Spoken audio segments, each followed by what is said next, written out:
Hello, welcome to Glide Tech YouTube channel. In today's video, I'll be sharing with you on how to remove background in your CapCut. So right here is the background of my video. I want to remove this background. The first thing you have to do is to click on the clip of the video.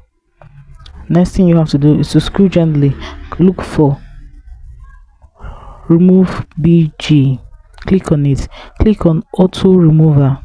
So when you click on the auto remover, it's going to remove it if you are making use of Chrome.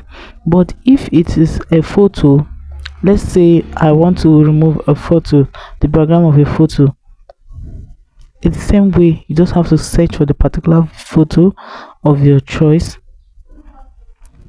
click on the add option, click on the clip of the video of the photo, click on the remover option, click on this auto.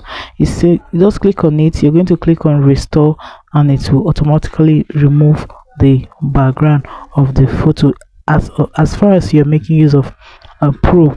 If you're not making use of Pro, it will not work, but if you're making use of Pro, it will work just like this.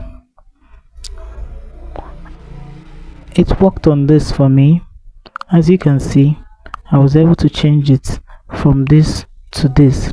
So guys, that is it on how to remove background in CapCut. If this video was helpful, please do to like, comment, share and subscribe. Thanks for watching.